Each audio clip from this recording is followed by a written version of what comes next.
Terrifying dragon-prowed ships cut through the waves, carrying warriors who would change Britain forever. At first, they came as raiders, striking monasteries and villages with brutal speed. But soon, their ambitions grew. They invaded, conquered, and carved out vast territories known as the Danelaw. For centuries, the Vikings clashed with kings, reshaping the destiny of England itself. But how close did they come to ruling it all? Let's uncover the truth behind the Viking invasions of Britain. The earth trembled when the legions marched away. Roads once thundered with iron-shod sandals fell silent, and stone walls, raised in the glory of empire, stood lonely against the northern winds.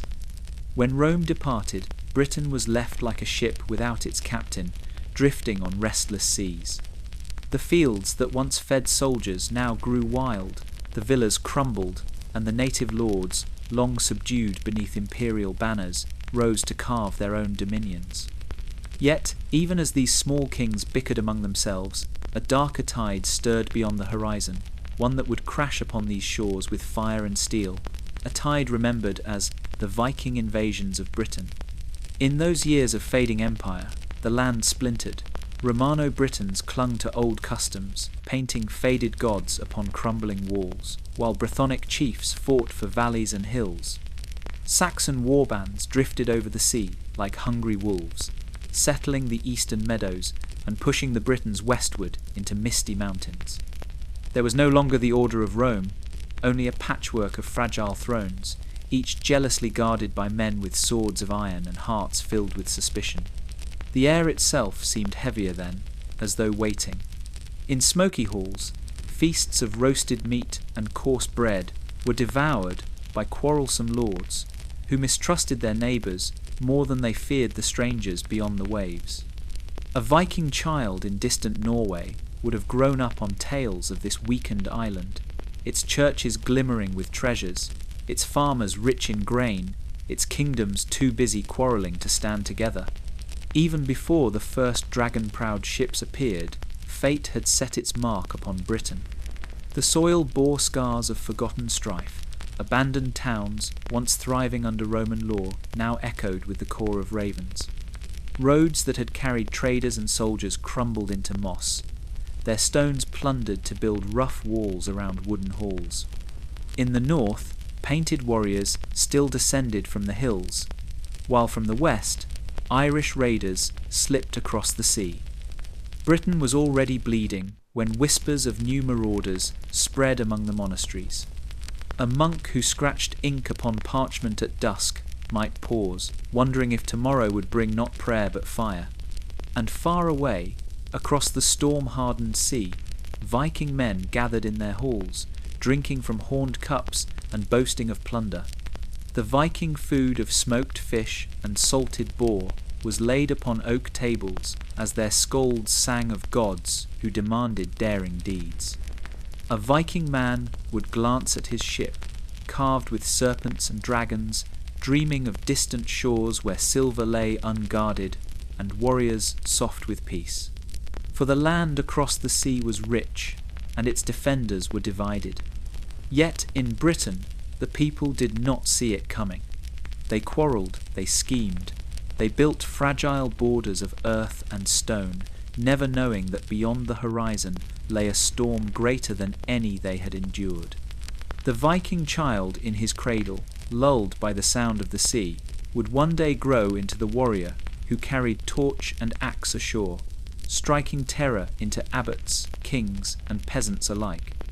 When Rome departed, it left behind more than ruins, it left a silence, and into that silence the sea began to whisper. It whispered of ships with black sails, of shields gleaming like wet stones, of men whose gods hungered for sacrifice. That whisper would soon swell into a roar, the sound of longships grinding against shingle beaches, of horn blasts cutting the mist, of the first cries of a people who realized too late that the age of empire had ended, and the age of Vikings had begun. Mist clung to the meadows, as the first cries of roosters split the pale dawn. The island, abandoned by Rome's iron order, now belonged to new masters. Into the east wind came sails, patched and heavy with dew, carrying men from across the grey channel. Angles, Saxons, and Jutes names, whispered with both awe and dread, came not as fleeting raiders, but as settlers, carving homes from the bones of abandoned villas and ploughing fields where legions once had drilled. This was the Anglo-Saxon dawn, a time when kingdoms were forged in fire, feasts, and endless feuds, shaping the land that would one day draw the fury of the Viking.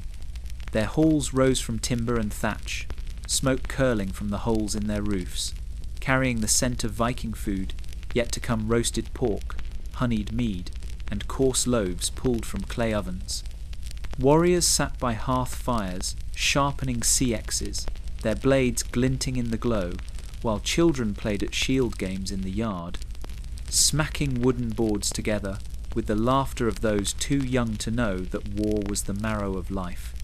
A Viking child in distant Scandinavia might have seen much the same, though the songs in Britain were softer, the gods gentler, their saints robed in holy words instead of mail. The land itself seemed to welcome them. Rivers glittered like silver serpents winding through fertile valleys, forests groaned with oak and ash, and pastures lay ripe for herds. They carved the earth into strips of farmland, planting barley and wheat where once Roman vineyards sprawled. Villages sprouted like mushrooms after rain, and soon they bound these settlements into greater realms.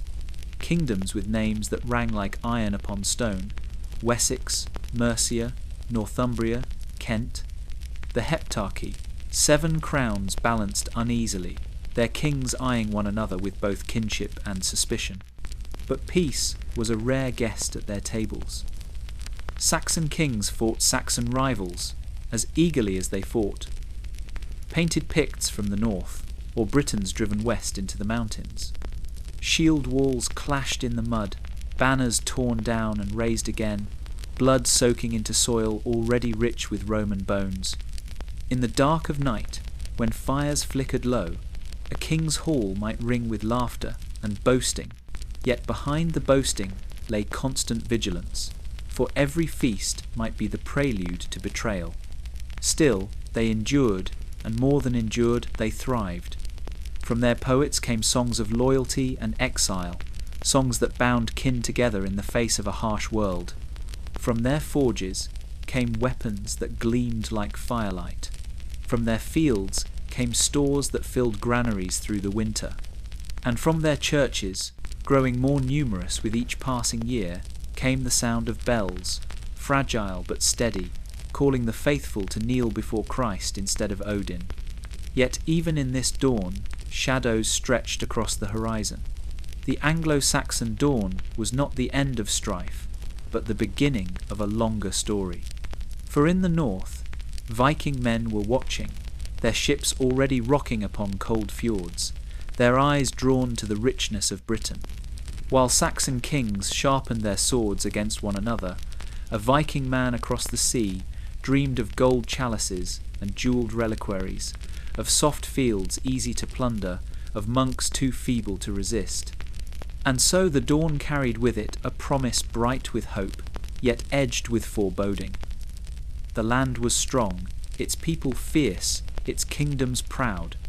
But somewhere, beyond the crash of the tide, a Viking child was growing into a warrior, and one day his longship would cross the whale road to test the strength of this new world the Saxons had built. The bells tolled across the meadows, their bronze voices carrying through morning mist, calling men and women to kneel before the cross. One by one, the Anglo-Saxon kings bent their heads, water poured upon their brows, their oaths sworn not to Woden or Thunor, but to Christ the White Lord. Yet, though Christendom came to the island, it did not quench the fire of war. The faith might have softened the hearts of monks, but it did little to silence the clash of sea-axes or the endless strife that smouldered between realms. Even as hymns rose within wooden churches, swords gleamed in the sun outside. In the smoky hall of a king, long benches groaned beneath the weight of warriors.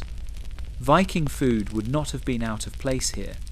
Slabs of roasted boar, trenchers of coarse bread, cauldrons of thick stew, horns brimming with honeyed mead.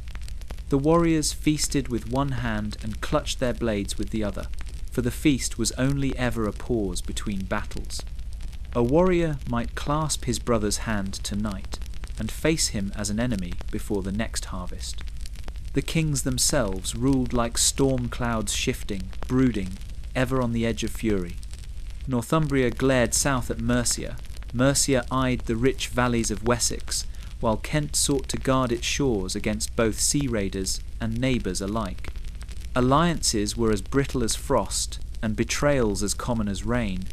One hall might swear loyalty beneath the carved beam cross, yet by the next moon that oath could be shattered, its warriors riding under another banner, seeking plunder in the name of vengeance. The blood feud was older than Christ, older even than Rome. When a man was slain, his kin bore the wound as their own. Gold or land could be offered in wergild, but pride often outweighed silver. Fathers demanded vengeance, brothers demanded blood. A Viking man across the sea would have understood this well, for feud and honour ran just as deep in his world. In Britain, as in Scandinavia, peace was a fragile guest, forever slipping away at the first cry of battle. Yet, within this turmoil, the cross took root. Monasteries rose, their walls painted with holy figures, their libraries filling with books copied by candlelight. Pilgrims walked barefoot to sacred wells and shrines, seeking healing or penance. A Viking child, had he entered such a place, might have marvelled at the painted saints and the smell of beeswax and incense. But outside those hallowed walls, the earth still trembled with the tramp of warbands, their spears glinting like rows of teeth. So the island stood, half in shadow, half in light. Christendom whispered of mercy, forgiveness, and eternal life. Yet the cries of the dying echoed louder in the fields. The faith gave kings a banner of legitimacy, a symbol to rally their warriors beneath, but it did not end their hunger for land and power. Instead, it wrapped bloodshed in holy words, blessing armies as they marched to tear apart their rivals.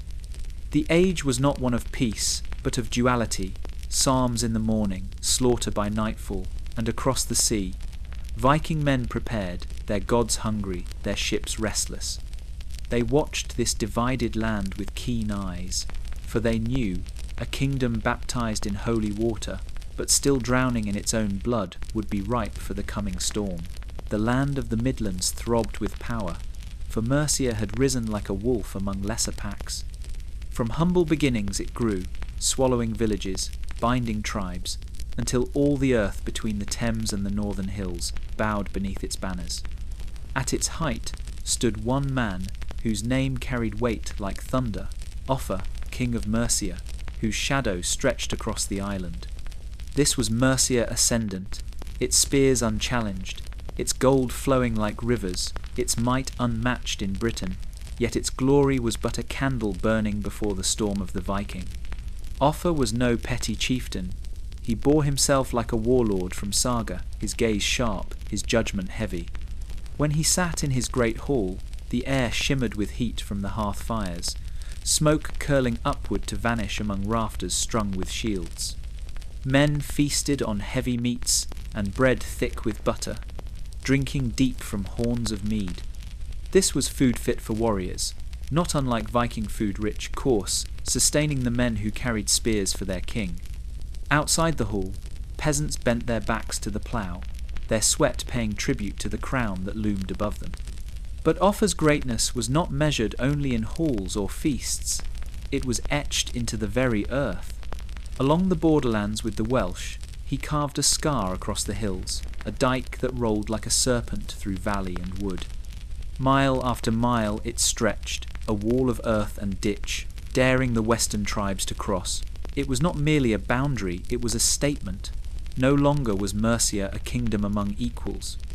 It was a kingdom that could command the land itself to rise at its bidding.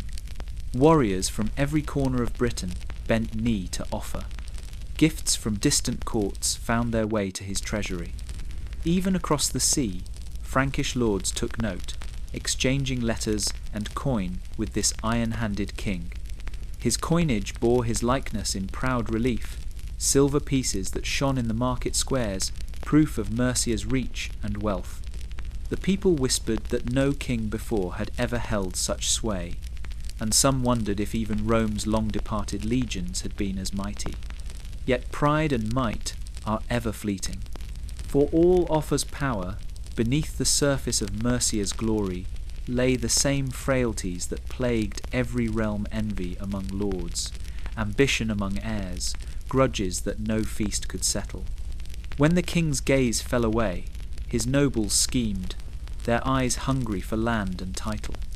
It was an age gilded on the outside, but fragile beneath, like a golden cup cracked by unseen strain. And beyond the horizon, the sea whispered of sails. A Viking man, sharpening his axe in the firelight of a northern hall, may never have heard Offa's name. Yet in time, his descendants would test the very foundations the Mercian king had built. A Viking child, eating crusts of bread beside the longhouse hearth, would one day grow into a raider who crossed into these fertile midlands, seeking plunder from the richest kingdom of the isle. Mercia stood tall, its dike coiling like a dragon across the border, its silver gleaming in every market, its warriors strong and proud. But the storm had already begun to gather across the Whale Road. Offa's reign was the summit, the moment of brilliance before the heavens darkened. Soon the dragon-proud ships would come, and the saga of Mercia's greatness would be remembered only in the clash of steel and the ashes of halls. The sea lay restless beneath a sky, the colour of hammered iron. Waves rolled into the fjords, striking cliffs that rose like jagged teeth, their crowns shrouded in mist. Here, where the wind carried salt and the cry of gulls, men and women carved their lives from stone and timber, braving winters that bit like wolves. It was across these northern seas that the Norse kin readied themselves, sharpening axes and building longships, unknowing that their journeys would soon weave the saga of the Viking invasions of Britain. The fjord villages clung to the water's edge, their halls built from pine and birch, smoke spiralling skyward through low roofs. Inside, warmth reigned. A hearth burned at the centre, its glow casting red across the faces of warriors and children alike. Viking food, sizzled in iron pots, stews thick with barley, fish pulled fresh from icy waters, and the flesh of boar roasted upon spits. The scent mingled with pine resin and mead, sweet and sharp, filling the air with promise of both strength and feasting. Outside, life was harder still. Men split timber with strokes of iron axes, shaping planks for ships. Their hands were scarred, their muscles hardened by both toil and battle. A Viking man was not merely a farmer or fisherman, he was warrior, sailor, builder, poet. Each breath of cold air seemed to whisper that his fate lay beyond the horizon. In the shipyards, the dragon prows took shape, their carved heads fierce and curling, guardians for the journeys to come. Children, too, were bound to this destiny. A Viking child learned early to grip the shaft of a spear, to steady a small round shield against a brother's playful blow. Games were training, laughter sharpened by the knowledge that one day it would be no game. Mothers told stories at night, tales of Odin, who sought wisdom at any cost, of Thor, whose hammer thundered against giants, of Loki, whose tricks bent fate. These sagas were not mere tales. They were the marrow of life, teaching the young that glory was greater than fear. In the forests, hunters moved silently among elk and bear, their bows strung with sinew, their eyes sharp as falcons. Pelts lined the halls, shields hung on the walls, and antlers crowned the feasting benches. Every part of the wild was used, meat for the table, bone for tools, hides for cloaks that braved the frost. Yet even with these gifts, hunger was never far. The soil was thin, the winters long.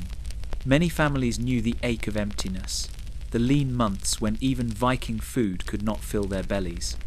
It was hunger, as much as glory, that turned eyes toward the Whale Road. and always the sea called. At dawn, when the sun spilled gold upon the water, fishermen set out in small boats, their nets dragging silver from the deep. At dusk, warriors tested the longships, oars dipping in rhythm, the hulls cutting clean through the surf. A Viking man at the prow would stare into the distance, salt spray upon his beard, dreaming of lands rich with grain and gold, of abbeys said to glitter with treasures, of kingdoms divided and ripe for the taking. Thus the fjords hummed with preparation. Axes rang against wood, children trained in games that would one day draw blood, women wove sails dyed red with ochre. The air itself seemed charged with expectation, as though the gods had fixed their gaze upon these shores. Soon the ships would leap from the fjords into the open sea, their dragon heads snarling, their warriors hungry for plunder, land and renown. Across the northern seas, life was hardship and saga, frost and fire. But within that crucible, the Viking spirit was forged a spirit that would one day carry them to Britain's shores and carve their place in history with the edge of an axe. The sea was calm that summer night, a mirror of black glass stretching out beneath the stars. Monks in their cloisters at Lindisfarne sang softly, their voices rising with the salt breeze, unaware that death was already upon the water. For out of the mist, long and sleek as serpents, came the dragon-prowed ships, their oars dipped in silence, their sails furled as shadows, their warriors crouched low. It was the first true omen of the storm, to come the longships on the horizon. The monastery was a beacon of peace, its walls fragrant with incense, its treasures gathered over decades of devotion. Within its stone chambers lay golden chalices, reliquaries studded with gems, manuscripts bound in leather and painted with the word of God. The brothers tended their gardens and baked their bread, their lives ordered by bells and prayers. But across the Whale Road, a Viking man had dreamed of such places, his heart quickened not by prayer but by plunder, and now that dream took shape as the longships scraped against the sand. The raiders leapt ashore, their mail glittering in the pale moonlight, axes glinting like the teeth of wolves. A Viking child back in the fjords, lulled by sagas of Odin and Thor, would one day hear of this night and know it marked the beginning of glory. The monks rushed to the chapel, clutching crosses as if wood and iron could stop sharpened steel. But the Northmen were not to be swayed. They struck like a tempest, doors splintered, torches hurled, cries of fear swallowed by the roar of warriors. Flames licked the rafters, smoke billowed against the starry sky. Shelves of books, filled with the labours of patient hands, curled and blackened in the heat. The treasures of Lindisfarne were ripped from altars, chalices held high as trophies, relics cast aside as worthless bones. The holy island, once a sanctuary, became a slaughter ground. Some monks were cut down where they knelt, others dragged to the ships in chains. To the raiders, this was wealth and renown. To Christendom, it was horror beyond words. As the night wore on, the smell of burning mingled with the stench of blood and salt. The raiders feasted upon the stores of the monastery, bread and salted meats torn with greasy fingers, their laughter booming across the waves.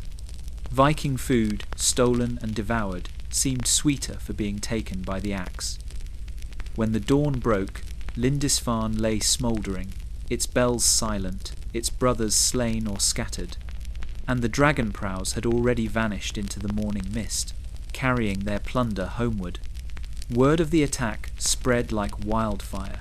Kings trembled, priests cried out, and peasants whispered of a new terror, the heathen from the north, who spared neither cross nor crown. The chronicles would call them a scourge of God, punishment upon a sinful land. But in the fjords, Viking men sharpened their blades, their hearts swelling with pride, for the raid of Lindisfarne was only the beginning. From that night onward, whenever sails appeared upon the horizon, the people of Britain would shudder. Was it a trader, or was it the Vikings, come again with axe and fire? The fear was as deep as the sea itself, for the age of longships had begun, and no shore would ever be safe again. The quills scratched in trembling hands, ink dripping like blood upon the parchment. In cloisters darkened by smoke and sorrow, monks bent over their chronicles, recording with watery eyes the horrors they had witnessed. They wrote of dragon-prowed ships splitting the horizon, of horn blasts that echoed like the cries of demons, of heathen men who struck without mercy. Their words became laments, soaked in Christian tears. They prayed for deliverance, yet the storm only grew stronger. For across the seas surged pagan fury, and with it the hunger of the Viking. To the monks, these raiders seemed not men at all, but beasts in human form. Tall and broad, clad in mail and leather, the Viking man came ashore with axe and shield, his hair wild in the wind, his eyes burning with the promise of plunder.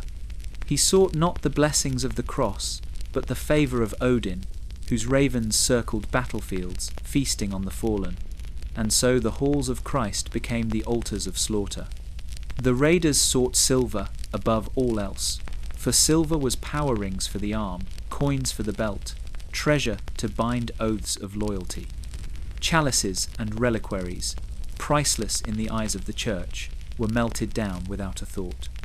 Beaten gold, carved ivory, even the bells of chapels were ripped from their towers to be carried across the whale road.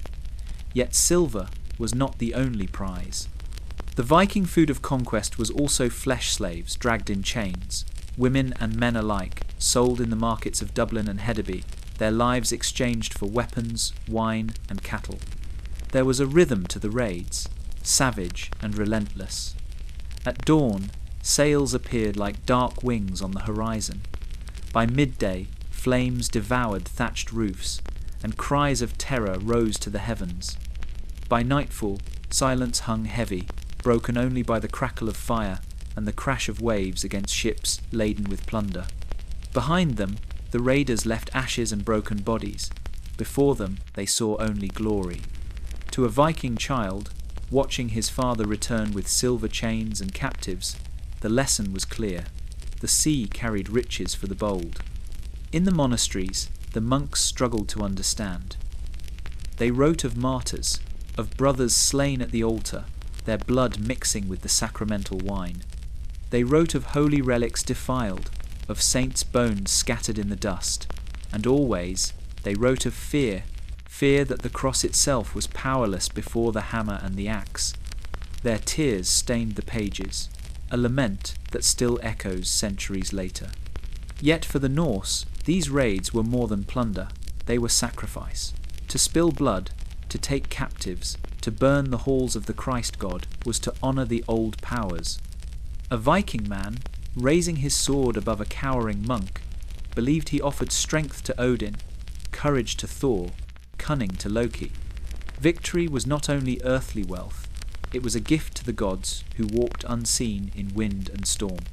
So the island learned to dread the horizon, for with each sail came pagan fury, and with each raid came Christian tears. The clash was not only of swords, but of worlds faith against faith, gods against God. And in that clash, Britain bled, while the sagas of the Viking grew ever louder across the northern seas. The sea no longer carried them home with each season's end. Where once the longships struck like lightning and vanished into the mist, now their dragon prows lingered, drawn not only by silver, but by soil. Beyond raids, settlements began. On windswept isles and river-bent harbours, the Norse carved out footholds that would endure for generations. Orkney and Shetland, Dublin and the coasts of Ireland, these became more than battlegrounds. They became homes, where the blood of the Viking mingled with new lands. In the north, the Orkney Isles lay like stepping stones across the whale road. Here the Norsemen found safe harbours, cliffs bristling with seabirds, and meadows green enough to feed cattle. A Viking man could plant his spear in the earth and know it would remain his, not for a season but for a lifetime. His hall rose, with timbers dragged from forests, his hearth filled with smoke and warmth. A Viking child ran barefoot through grass salted by sea spray, learning to fish the shoals and chase geese across the moors.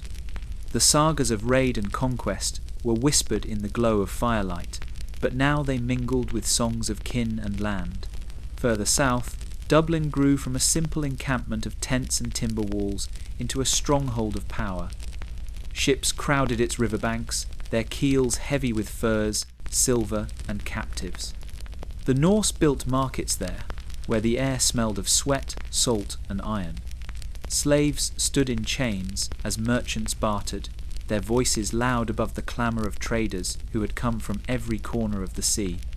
Yet Dublin was not only a place of sorrow, it was a place of wealth, a jewel in the Norse world, where Viking food was plentiful, and feasts echoed with laughter, horns brimming with mead, and tables heavy with fish, pork, and cheese.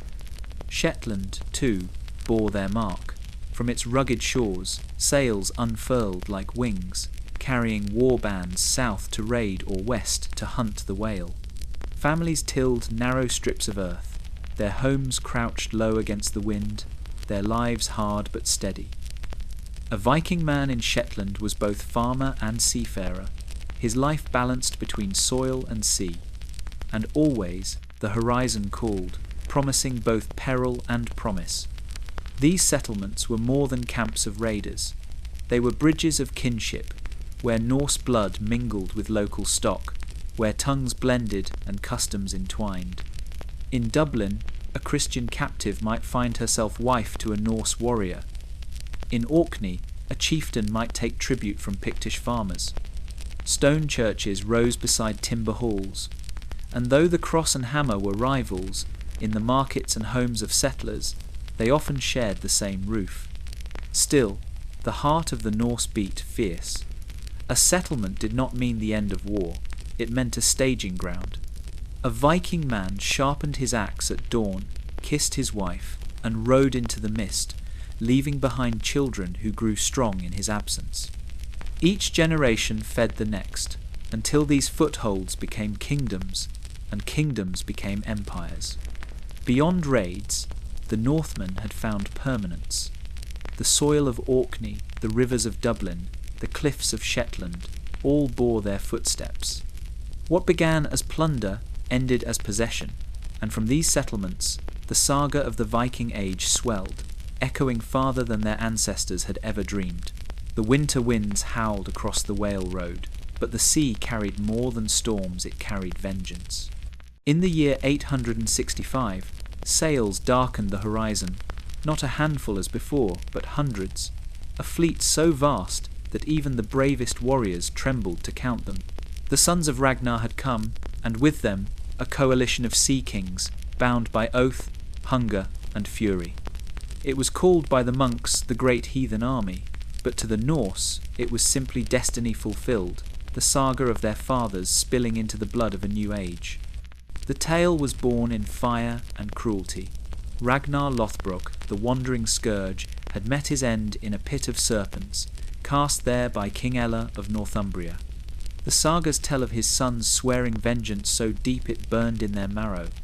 Ivar the Boneless, cunning as a serpent, Uber, fierce as a storm, and Halfdan, grim as the grave, each gathered ships and warriors, not from one land, but from many. A Viking man from Denmark stood beside a Viking man from Norway, and even from the Isles of Ireland and the fjords of Sweden came warbands eager for gold, land, and renown. The fleet stretched across the sea, dragon prows snarling, shields hung in bright rows along their sides.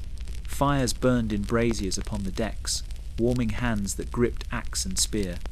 A Viking child on shore, watching the sails vanish into mist, would have seen more than fathers departing for plunder. He would have seen the birth of a storm that would shake kingdoms. The air was heavy with the stench of pitch and salt, the sound of oars beating in unison like the pulse of a giant's heart. When they landed in East Anglia, the earth itself seemed to shudder. Villages emptied, bells tolled in frantic warning, and the people knew this was no raid. This was conquest. The great heathen army did not strike and vanish. It spread like fire through dry grass. Horses were seized, food was taken, silver demanded. Kings who once boasted of their strength found themselves kneeling, their swords bent into tribute. The Norse came not as shadows, but as a tide intent on drowning the land. In their camps, smoke curled into the air as cauldrons boiled. Viking food bubbled stews of meat, oats thickened with blood, bread baked on stones. Warriors feasted by the fire, their laughter mingling with the ring of hammers, sharpening blades for the next day's slaughter. Chieftains lifted horns, swearing oaths beneath the eyes of gods older than Britain's crosses, and the ground shook with the stomping of their boots. Monks who survived wrote with trembling hands of the terror that fell. They described an army without end, filled with men who seemed more beast than human. Yet, within that beast lay order leaders chosen, strategies forged, alliances sealed in blood. The sons of Ragnar bound these warbands into something greater than the sum of their parts, a host that would not rest until kingdoms had fallen and vengeance was fulfilled.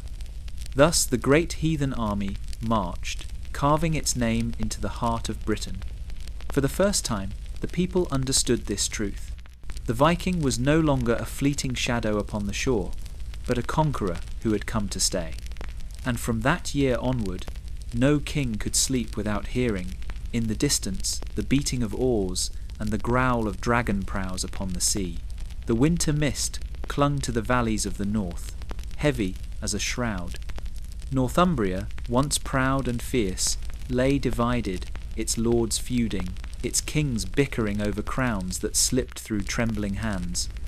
Into this weakness marched the sons of Ragnar, their banners snapping in the cold wind, their oaths burning hotter than the fires of their hearths. The great heathen army had come to take vengeance, and the fall of Northumbria would be written in ash and blood.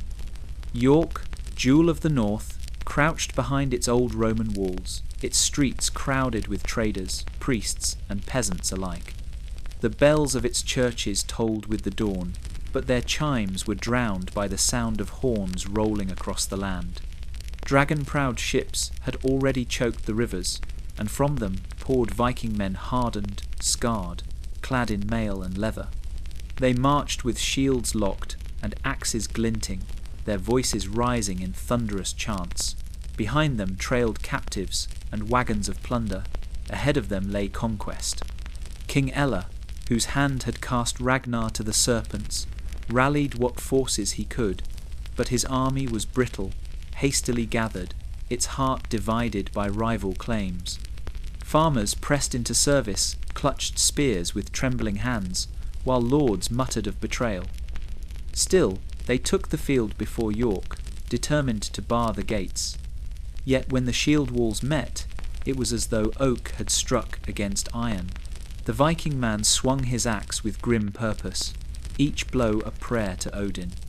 The clash rang across the frozen air, spears snapping, shields splintering, cries rising like the wailing of wolves.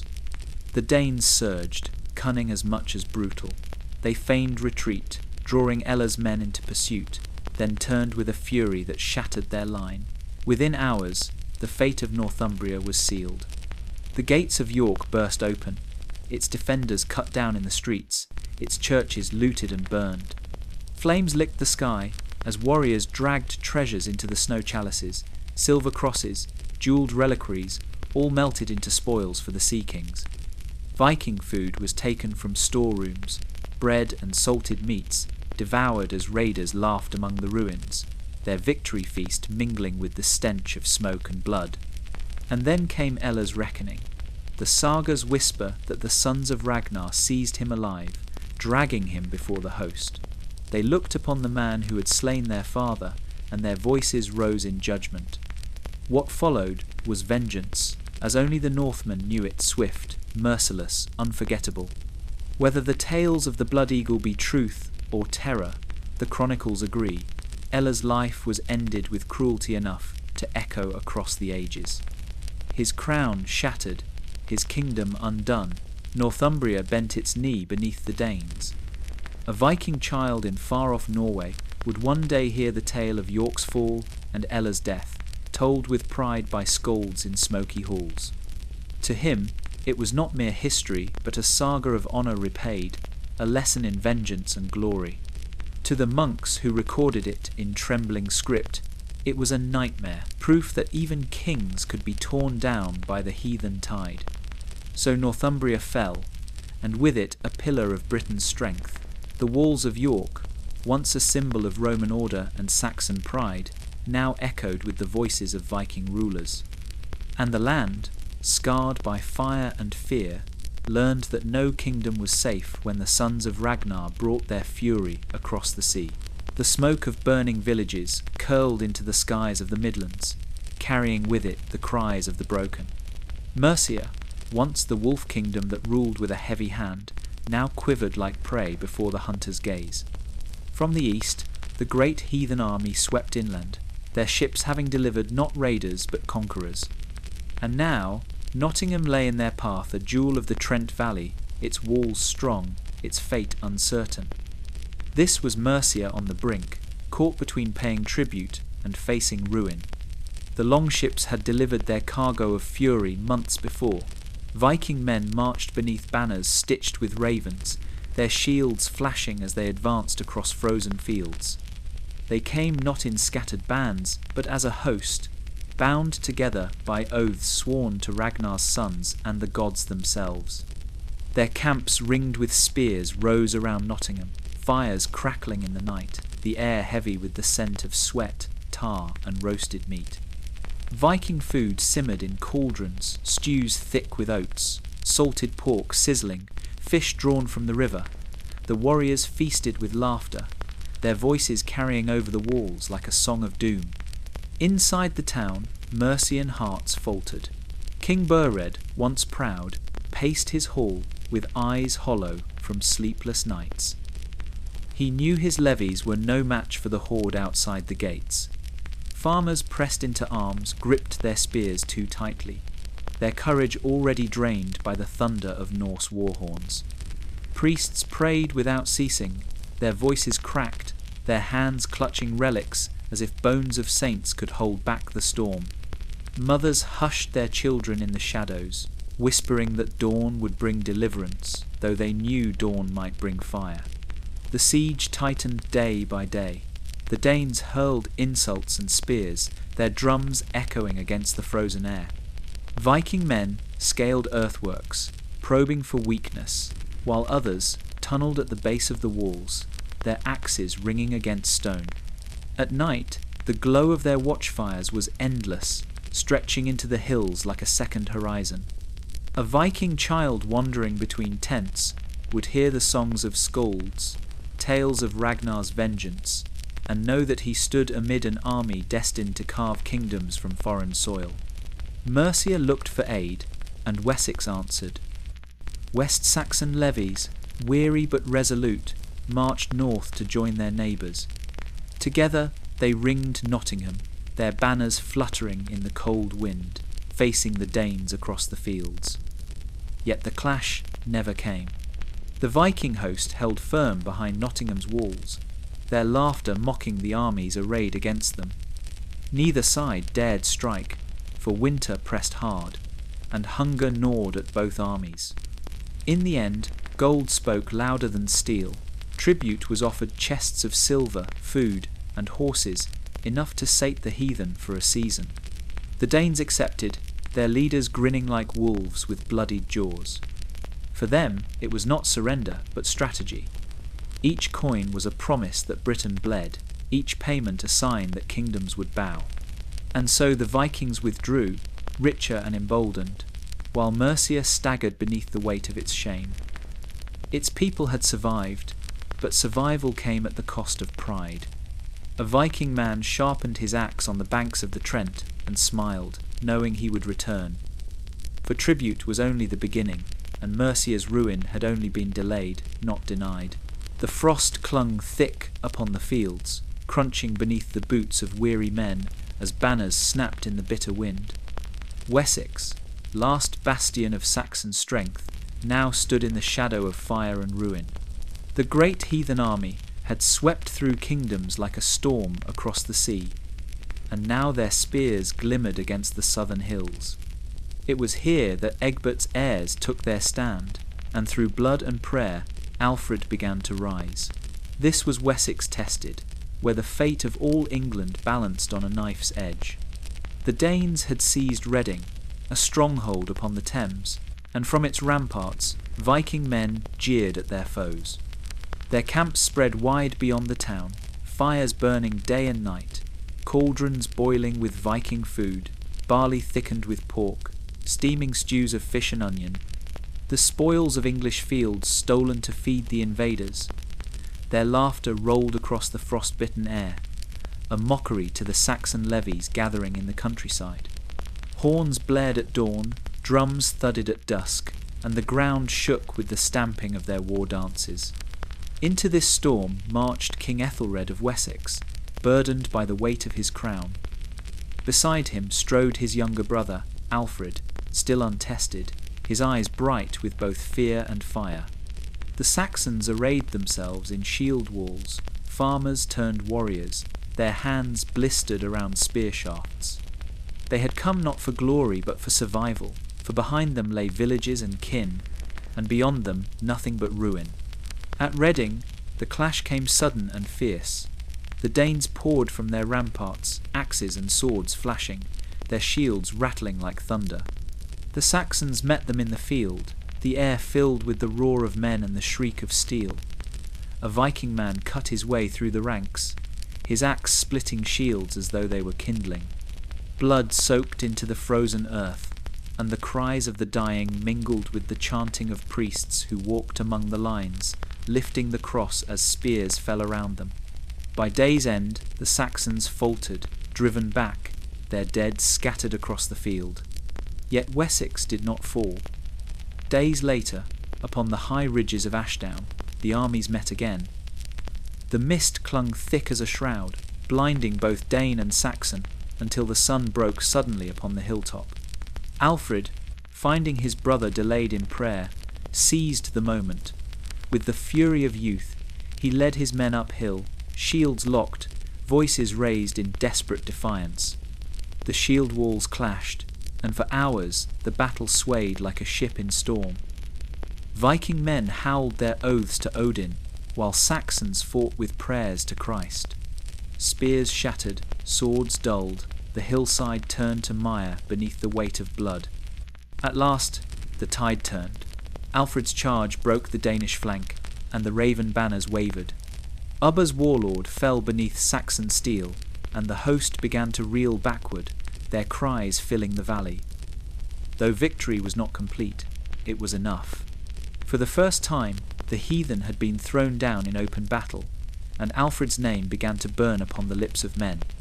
In smoky halls that night, Saxons feasted upon coarse bread and mead, their hearts still heavy with grief for the slain.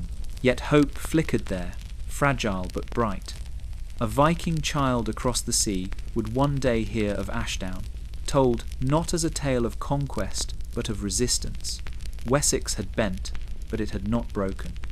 And in the heart of Alfred, a flame was kindled that would not be extinguished, even as the storm of the Vikings thundered on. The morning at Ashdown was thick with frost and silence, a silence broken only by the breath of men steaming in the cold and the low groan of shields shifting in the mist. The Danes had risen first, their banners marked with ravens fluttering on the hilltop, their war cries rolling like thunder across the downs. Below them, the Saxons gathered in two divisions, yet their king lingered in prayer, leaving his brother to bear the weight of destiny. It was then that Alfred, untried but unyielding, made his choice. He would charge, though his men were but half the host, and from that charge would come the name the Boar of Ashdown.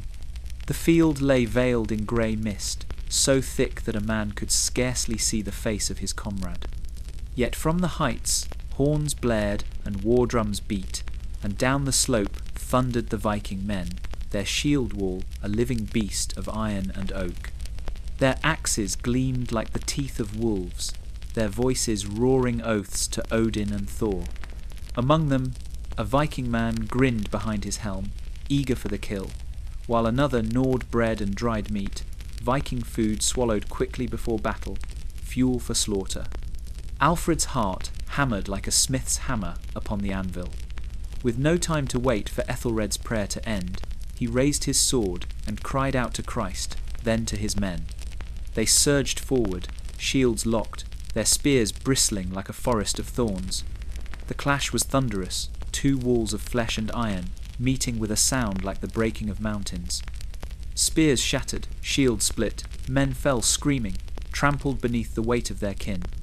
The Danes pressed hard, their shield wall grinding forward with brutal rhythm, each blow of axe and sword a hammerfall. Yet Alfred fought like the beast for which he would be named. He drove his men into the heart of the Danish line, his sword flashing, his shield ringing beneath blows. He fought not as prince, but as warrior, shoulder to shoulder with farmers and freemen, his breath ragged, his arm heavy with blood. Around him the fog thickened with smoke and sweat, until the field became a place where gods and men seemed to wrestle for the fate of kingdoms. Then, as the sun pierced the mist, Ethelred at last came forth from his prayers, leading the second Saxon host. They struck the Danes upon the flank, a hammer blow against the shield wall already strained by Alfred's fury. The Viking men faltered, their line bending, then breaking. Amid the chaos, their warlord fell, cleaved among the heather, and the raven banner drooped into the mud. Cries of rage turned to cries of despair as the heathens fled, their bodies cut down as they turned their backs. When the fighting ended, the field was a charnel ground. Broken shields lay scattered, spears snapped in the earth, and the dead lay thick as stones upon the downs. Alfred stood among them, his sword notched, his body weary, his face streaked with grime and blood. Yet in the eyes of his men he shone. He had charged when others waited, he had held when others faltered. He had become the tusked beast of battle, the boar of Ashdown. A Viking child across the sea, hearing of the defeat, would learn that not every raid ended in triumph. And a Saxon child by the hearth would be told that, on that frostbitten hill, Alfred proved himself not only a prince of Wessex, but a war leader worthy of a crown. For though the war was far from over, the day of Ashdown burned bright, a spark of hope amid the storm of Viking fire. The bells of Wessex tolled not in triumph, but in mourning. Ethelred, king of the West Saxons, lay pale and broken, his body wasted by wounds and fever. He had fought bravely at Reading, at Ashdown, and in countless skirmishes, but the strain of war had ground him down like a stone beneath the river's current. Now, the brothers who once stood side by side upon the battlefield were parted by death, and the crown passed to the younger Alfred, unready yet unbending, crowned in crisis. Thus began the rise of Alfred. Even as Wessex stood on the brink of ruin, the hall was dim with smoke when the news spread.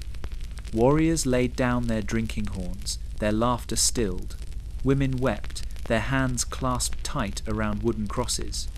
Priests murmured prayers over Ethelred's body, but outside the walls, horns of a different kind blared the horns of the Danes, who showed no mercy even in the hour of grief. Viking men prowled the borders, their banners marked with ravens, their camps thick with firelight and laughter.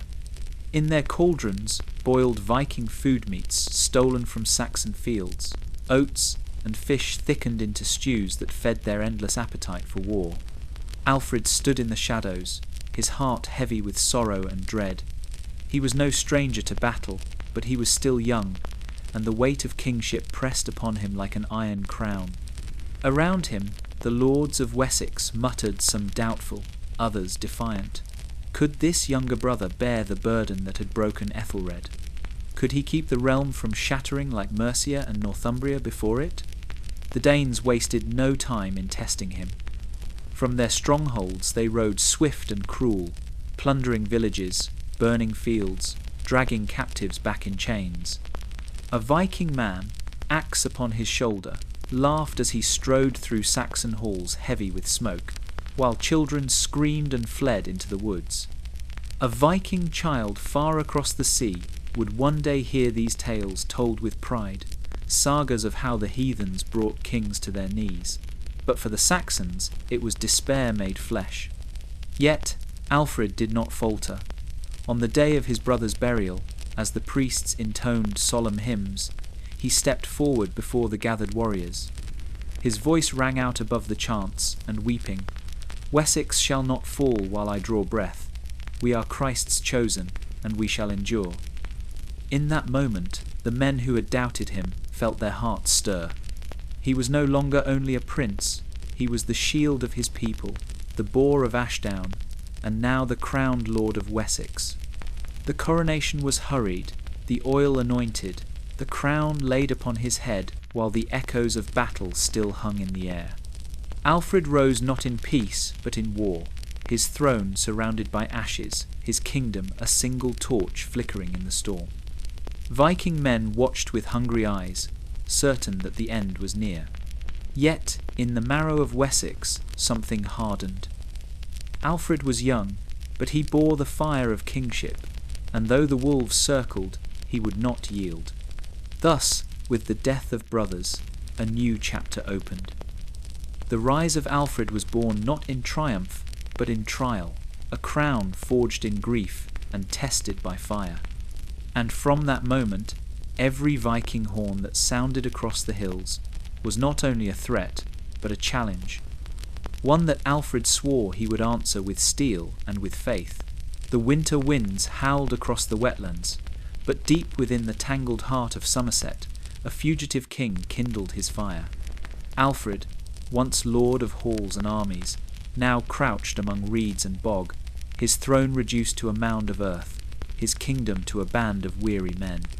The Danes held the towns, their raven banners fluttering over plundered fields, their laughter echoing from stolen halls. Wessex seemed broken, yet in the hidden marshes a spark still smouldered. Thus was born the Marsh King of Somerset, who would strike from shadow and bind his people once more. The fens were no place for lords. Mist rolled thick across the waters, veiling paths that shifted with every tide. Reed beds swallowed men whole, and the air reeked of rot and peat. But here Alfred found safety. The Danes, proud of their conquests, did not venture far into the mire. A Viking man, hardened by battle, could not match the cunning of peasants who knew every secret path. They whispered to Alfred, guiding him through hidden causeways, feeding him with what little they had, eggs, milk, coarse loaves baked in the ashes. Viking food it was not, yet it kept the king alive.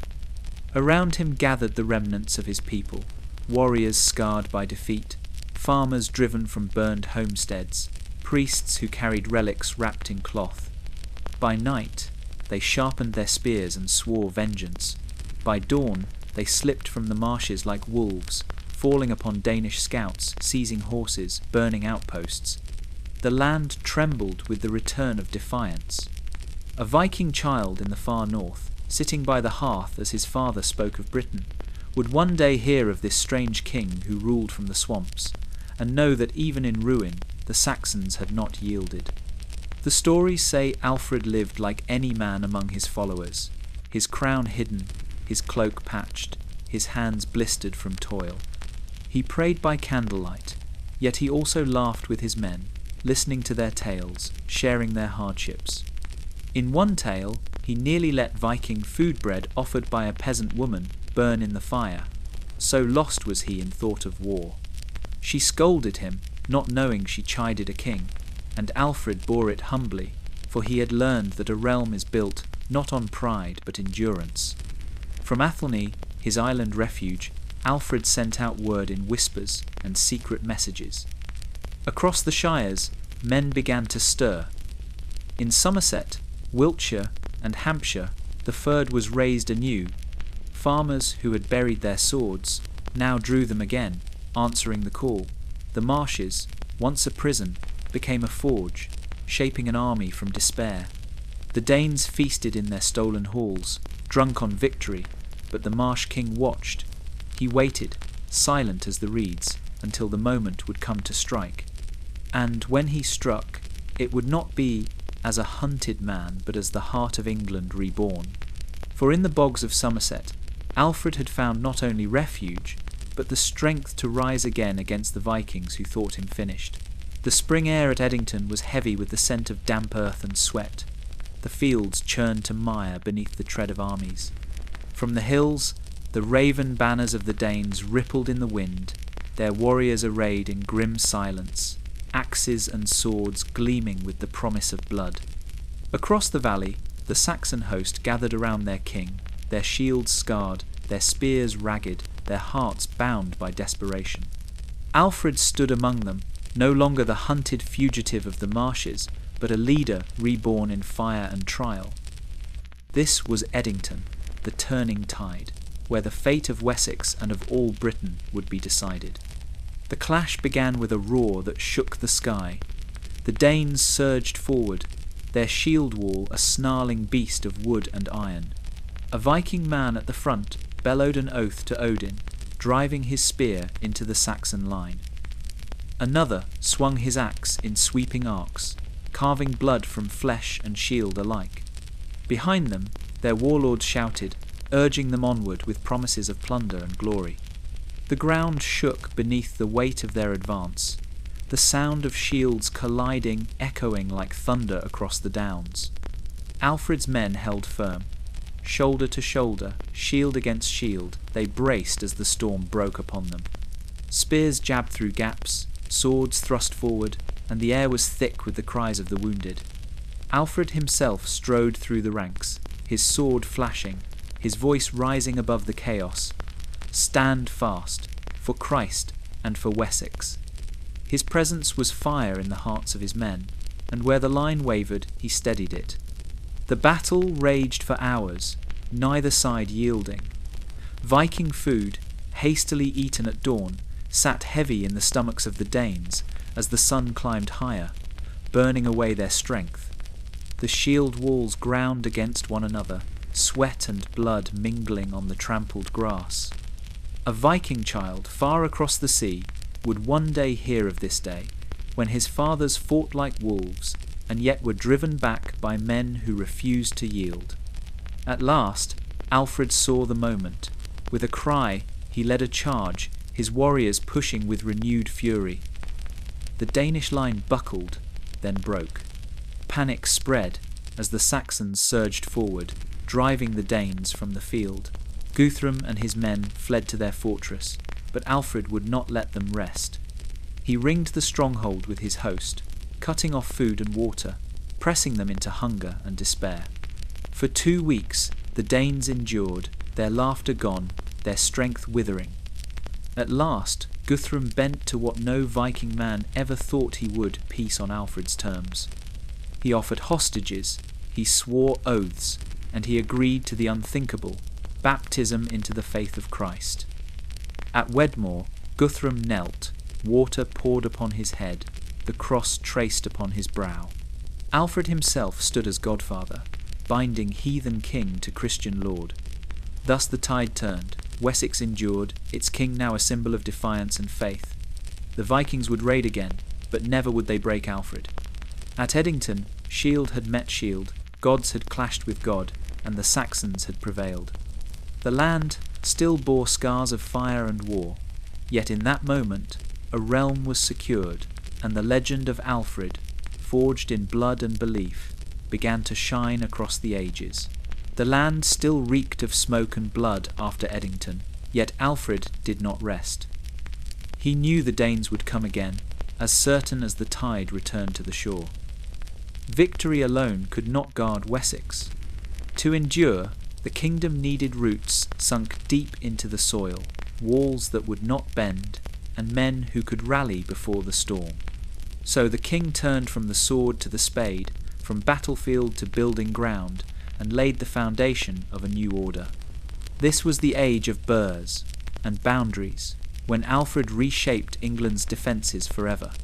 The burhs were not castles of stone, but living fortresses, raised by the sweat of farmers, smiths, and freemen.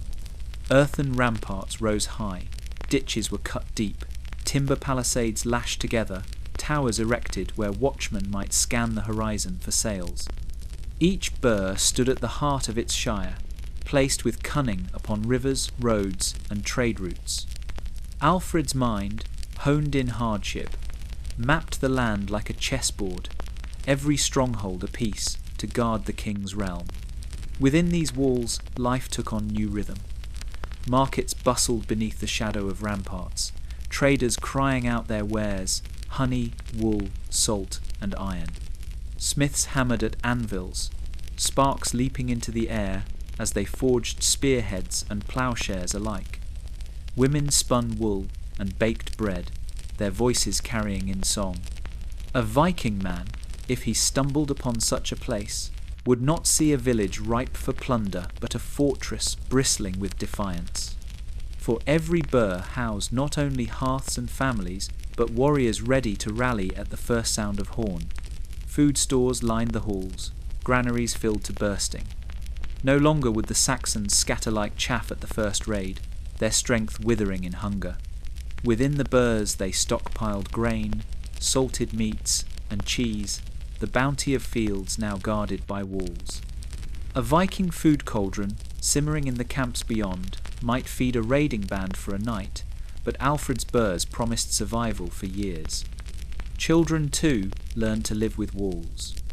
A Viking child across the sea might be raised on sagas of conquest, but in Wessex, Saxon children grew beneath the shadow of fortifications, their games played in ditches meant to catch the charge of horses. They learned early that freedom was bound by duty, that the land was theirs only if they stood ready to defend it. And it was not only walls that Alfred raised, but boundaries of loyalty. He bound his people by oath and law, weaving a net of obligation and service. Every man knew his place in the fyrd, every lord his duty to the crown. Tribute was no longer scattered gold to appease the heathen, but taxes carefully gathered to build, to garrison, to strengthen. The Danes tested these walls soon enough. Viking men rode swift into the countryside, thinking to find villages to plunder, only to be driven back by horns sounding from timber towers, by warriors pouring forth from gates, by shield walls forming within sight of their homes. No longer was Wessex a hunted land, it was a land bristling like a hedgehog, every burh a spine raised against the invader. Thus, Alfred changed the face of war. No single victory or battle made his kingdom safe, but the burhs and boundaries endured, shaping England's very bones. Even as Viking sails still cut across the horizon, their dragon prows glinting in the sun, the Saxons stood unbroken. For within their walls they carried not only weapons and food, but the unyielding resolve of a people who refused to be conquered. The wind swept cold across the Midlands, carrying with it the clang of hammers and the chanting of warriors. In Mercia's heart, where kings once ruled with iron hands, a woman now bore the mantle of power.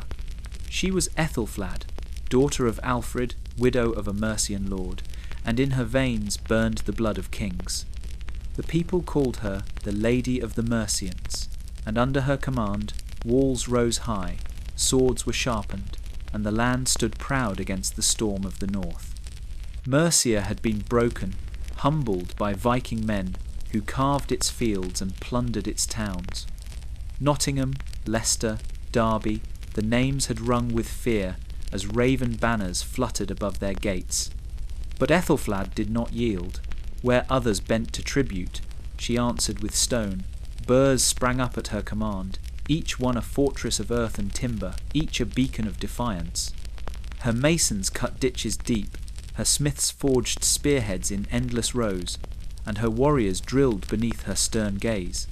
Even the Danes, hardened by conquest, began to whisper of her strength. Her hall was not idle with feasts alone.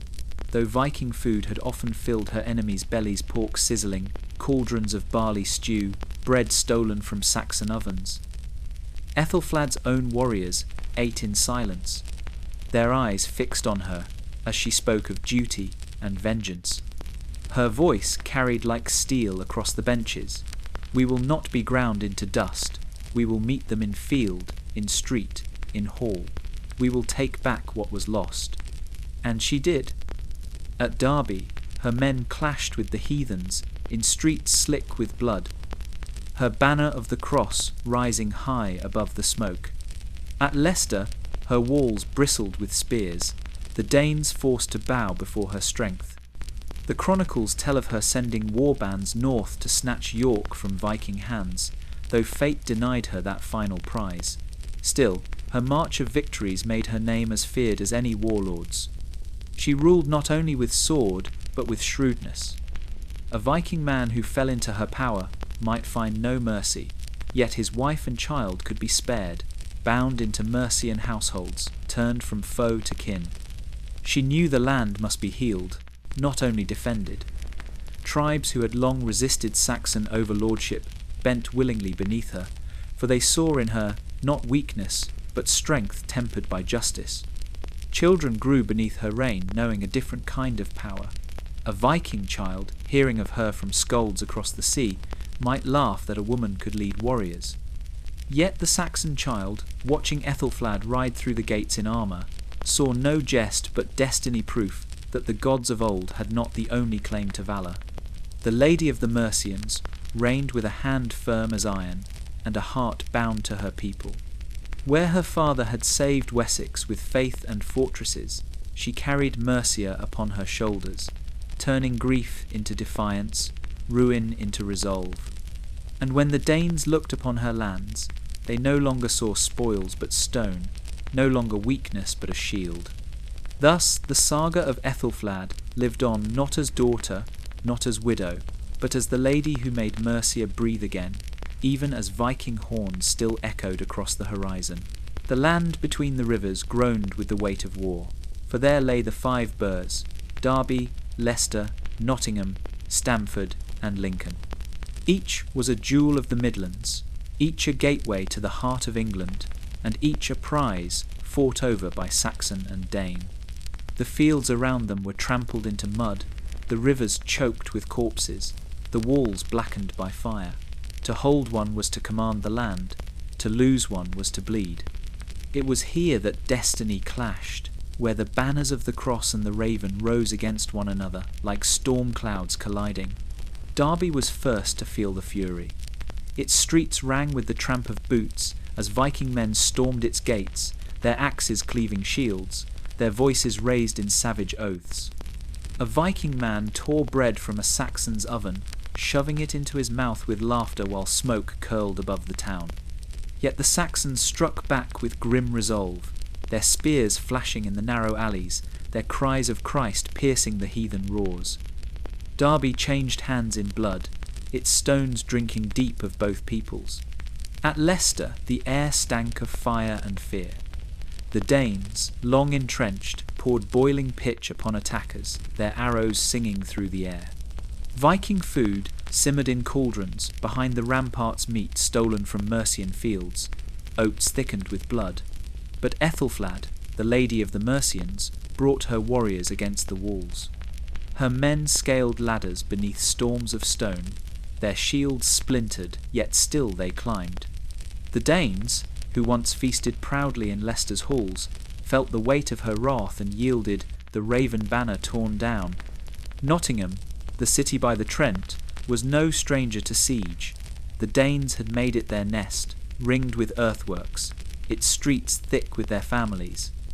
A Viking child played in its alleys, swinging a wooden axe, learning war even in games, while Saxon scouts crept through the woods, watching, waiting. Time and again armies gathered at its gates, Mercian and West Saxon hosts staring across the fields at Danish walls. Tribute bought peace 1 year, battle spilled blood the next, but Nottingham remained a fulcrum of war, forever trembling beneath the clash of nations. Stamford, with its fords and fertile plains, drew warriors like wolves to a carcass.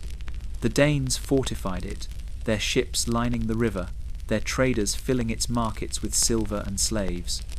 Yet Alfred's kin, relentless in their campaign, struck hard, turning Stamford into a cauldron of screams and steel.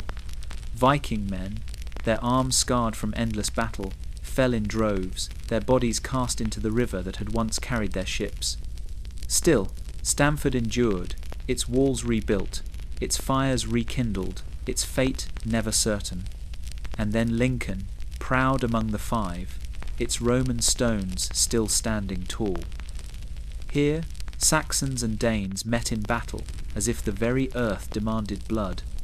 A Viking man feasted there, boasting over mead that Lincoln was unbreakable, while in the shadows Saxons plotted its fall. The clash shook the land streets awash with gore, churches stripped bare, the air filled with the clash of steel and the wailing of captives. The five burhs were more than battlegrounds. They were the heart of the Danelaw, the anchor of Viking power in the Midlands. Yet they were also the anvil upon which Saxon courage was hammered. Each conquest, each loss, each flame that rose from their roofs carried the weight of two peoples locked in struggle. A Viking child born in Lincoln might never see the fjords of his forefathers, growing instead among Saxon fields, learning both languages, both gods. A Saxon child, watching his father fall at Stamford, would grow with vengeance carved into his bones. And so the five burhs became not only places on a map, but the crucible of a nation, where the blood of Dane and Saxon mingled, forging the England yet to come. The land groaned beneath the weight of war, but in the halls of Wessex and Mercia a flame burned that the Danes could not quench.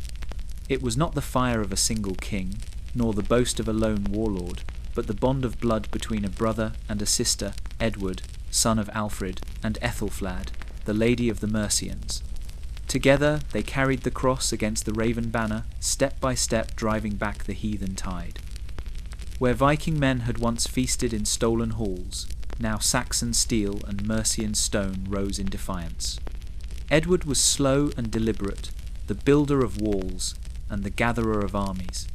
He raised burhs across the land, his smiths working night and day, his masons cutting ditches deep, his priests blessing the walls with holy water. His forces pressed into East Anglia, striking where the Danes thought themselves safe. Viking food grain, mead, salted pork was seized from storehouses and fed to the Saxon fyrd, while the heathens watched their strongholds crumble one by one. Each step was steady, each victory won not by chance, but by patience. Ethelflad was swifter, sharper, her heart forged in the fire of Mercia's ruin and rise. She rode at the head of her warriors, her banner snapping in the wind, her voice carrying across the field. At Derby, her men stormed the streets, clashing with Viking men in alleys slick with blood. At Leicester, she stood tall as the gates yielded, the raven banner cast into the mud. Her very presence was a weapon, her will as unyielding as the walls she built. Even her enemies whispered her name with respect, the lady who ruled as firmly as any lord. Together, their campaign was relentless. One year, Edward struck at Bedford, pulling the town into Saxon hands. The next, Ethelflad crushed the Danes at Derby, her sword bright with vengeance. Nottingham fell, Stamford bent, and the five burhs trembled as the noose tightened. Viking men, who had once strode laughing through Mercian fields, now huddled behind weakening walls, their oaths to Odin offering little shield. A Viking child, born in those towns, grew up in a world where the songs of his fathers were drowned by the chants of Saxon priests and the tolling of church bells. Yet the war was no single clash, no swift conquest.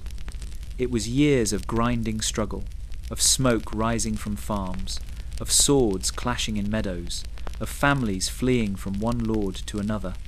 At feasts in Saxon halls, men raised cups in victory, yet in the distance they still heard Viking horns.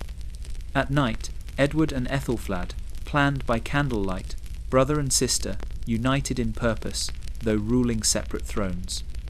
The land became a chessboard of blood, each move costly, each step won with lives. But the tide was turning. The Danes, once hunters, found themselves hunted.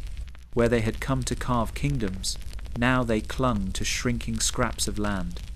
The strength of Alfred's children was not only in sword, but in bond brother and sister, Wessex and Mercia, united. And so the offensive ground forward, unyielding as the plough across the soil. Each town reclaimed, each burh raised, each banner of the raven torn down, marked not only the retreat of the Viking, but the shaping of a realm. England was being born in the clash of kin and foe, and at its heart stood Edward and Ethelflad, heirs of Alfred, wielding both steel and stone against the storm. The Whale Road roared with winter winds, but across its grey expanse sailed ships heavy with ambition. Their prows, carved as dragons and serpents, cut through the foam like predators hunting prey. These were not wandering raiders, but kings of the sea, men whose thrones were built not on soil but on oaths, swords, and the salt spray of the North Sea. From Dublin they came, those Viking sea kings, their eyes fixed upon a prize far greater than silver York, the heart of Northumbria. Dublin itself throbbed with life. Its markets were crowded with slaves, traders, and warriors, the air thick with the stink of tar, sweat, and roasting meat. Viking food was piled high on trestle tables, honeyed bread, smoked fish, pork, charred over open flames, fuel for men whose feasts were as fierce as their battles. From every corner of the sea came goods to its shores, furs from the north, wine from Francia, silver from raided churches, and human lives taken in chains. It was a city of blood and gold, ruled by Norse lords who spoke with the weight of the sword. Among them rose men of the fabled line of Ivar the Boneless, Olaf the White, his kin, and their heirs dreamed not merely of raiding but of dominion. To them, York was more than a city, it was a crown to bind the seas. A Viking man could carve wealth from raiding a monastery, but a king sought to rule the flows of trade, the beating hearts of kingdoms. Dublin's lords knew that if they held York, they held a bridge between Ireland and the Danelaw, a path to forge an empire of sea and soil alike. Their fleets gathered at the Liffey, the ships creaking as warriors loaded their gear. Axes and spears gleamed in the morning light, shields painted with raven wings stacked against the gunwales. A Viking child, crouched by the docks, watched his father vanish into the ranks, dreaming of the day when he too would stand upon a deck, the salt wind in his hair, the song of conquest in his ears. The air rang with the beat of hammers, the calling of gulls, the shouts of shipmasters driving their men to order. Across the North Sea, York itself trembled. Its people remembered the day when Ragnar's sons had torn their walls apart, when King Ella's blood had darkened the earth. Now word spread of fleets gathering in Dublin, of sea kings swearing oaths to seize once more what had been lost. Priests prayed within their churches, while farmers whispered of a return of the heathens.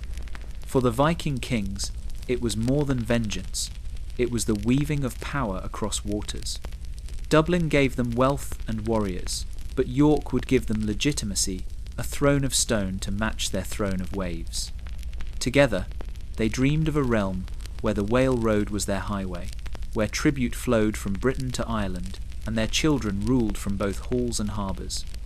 And so the ships pushed off, sails snapping in the wind, oars biting into the waves.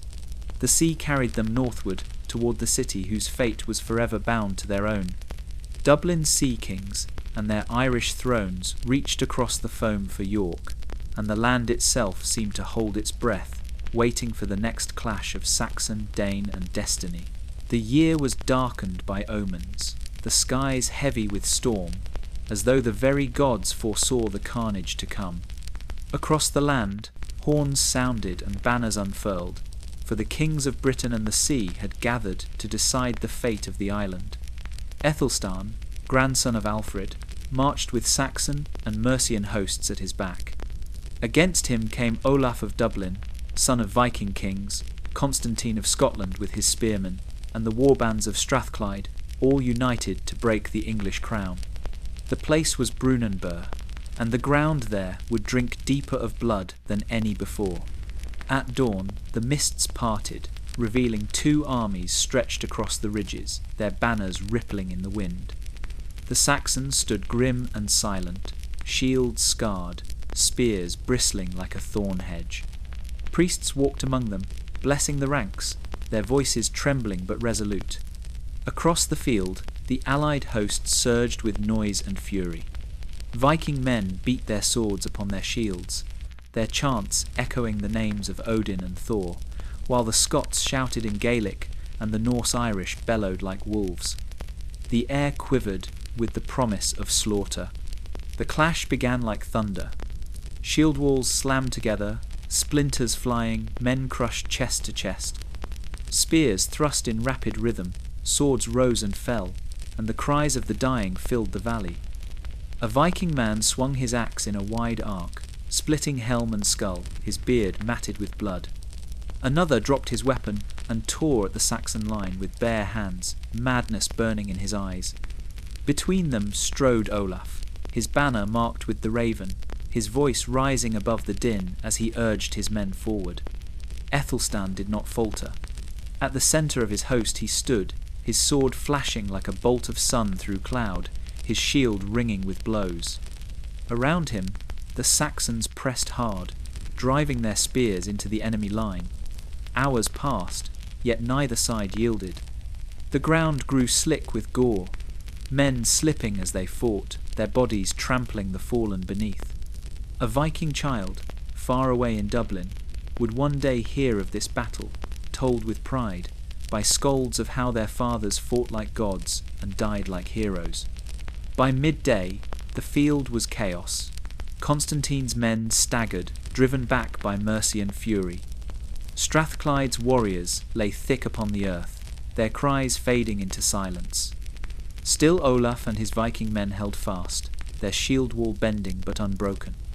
They fought with the desperation of wolves cornered, their cauldrons of Viking food left cold behind the lines, their strength drawn from rage and hunger alike.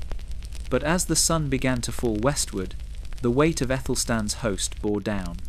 At last, the allied lines shattered. Olaf fled to his ships, blood streaming from wounds, his warriors cut down as they turned their backs. Constantine escaped northward, mourning the sons who had fallen beside him. The plain of Brunanburh was left carpeted with corpses, Saxon and Norse, Scot and Briton, their lifeblood mingling in the earth. The chronicles would call it the Great War, the bloodiest clash in memory.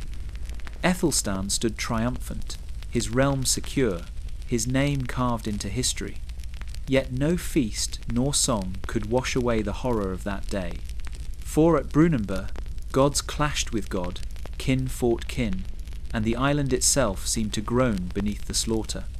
And in the smoke of the battlefield, the Viking saga did not end, it only grew darker, for vengeance was a fire that never died. The whale road once more churned with the beat of oars, and dragon prows rose against the horizon like shadows of old. From Dublin they came the descendants of Ivar the Boneless, sea kings, whose fathers had carved kingdoms with fire and steel. The sons of Ivar returned, their eyes fixed upon York, the northern jewel that had once bowed beneath their banners.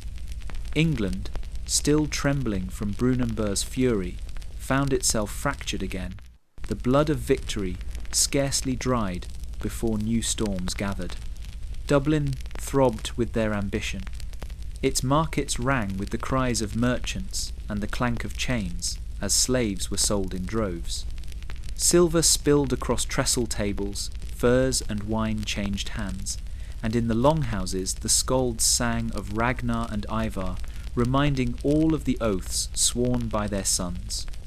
Viking men feasted there, gnawing roasted boar and gulping horns of mead, their laughter echoing off smoky rafters. Yet beneath the laughter was purpose. York was theirs by blood and vengeance, and they would not rest until the raven banner flew once more above its Roman walls. When the fleets gathered at the Liffey, the air was thick with tar, sweat, and the brine of the sea. Warriors strapped on mail shirts, their shields painted with ravens and serpents, their axes wetted until they gleamed like frost. A Viking child stood at the harbour's edge, watching as oars dipped into the water, dreaming of the day when he too would join the warbands and carry his name into saga. The sea roared as the ships departed, sails snapping in the wind, their chants rising into the heavens. York, York, York. In the north, the city was weary, its streets scarred by years of war. Priests prayed over relics, their trembling voices rising in candle-lit churches, while farmers looked upon their fields with dread, knowing the sea would soon vomit forth its wolves. The walls of York, proud but battered, had seen kings rise and fall in endless succession. Now the people whispered of Dublin's fleets, of Viking men who came not to raid but to rule. When the Norse struck, they came swift as thunder. The Ouse River swelled with their ships, the prows grinding against the banks as warriors poured ashore. The clash was brutal streets filled with screams, smoke choking the sky, blood seeping into the stones laid centuries before by Roman hands. A Viking man cut through defenders with his axe, his face streaked with sweat and gore. Another dragged prisoners into chains, their cries drowned by the roar of battle. The Saxon garrison faltered, and soon York bent beneath the weight of the Raven banner once more. England shuddered. Aethelstan was gone, his strength no longer binding the realm. Kings and lords argued, each guarding their corner, each jealous of the other's power. Into this fracture, the sons of Ivar sank their claws, ruling York as their forefathers had, turning it into a seat of trade, tribute, and terror. Viking food filled the feasting hall's bread, baked in Saxon ovens, mead brewed from local honey, meats taken from conquered herds. For the Norse, it was not merely plunder, but permanence. The saga was not finished, for though the Saxons still dreamed of unity, the Raven still flew above York, carried by the sons of Ivar.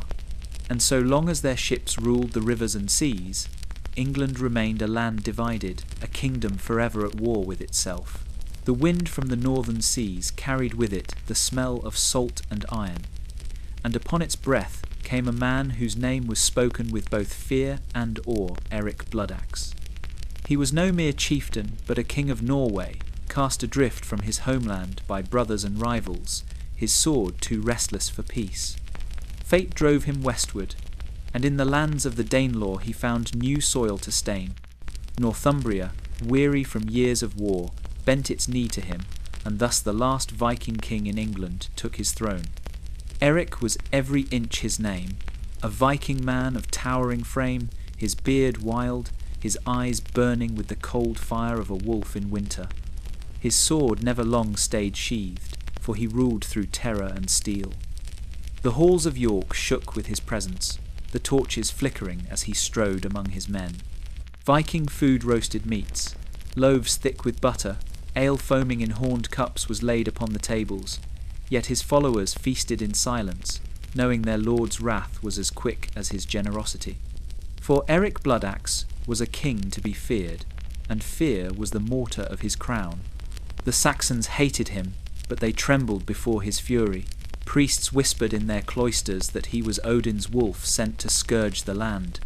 Farmers, seeing his warbands march across their fields, fled into the woods, leaving their harvest behind to feed his men. A Viking child in Norway might have heard his name as a curse or a blessing, for to some he was outlaw, to others the very image of a sea king, ruthless, bold, unbroken. But Northumbria was a restless land.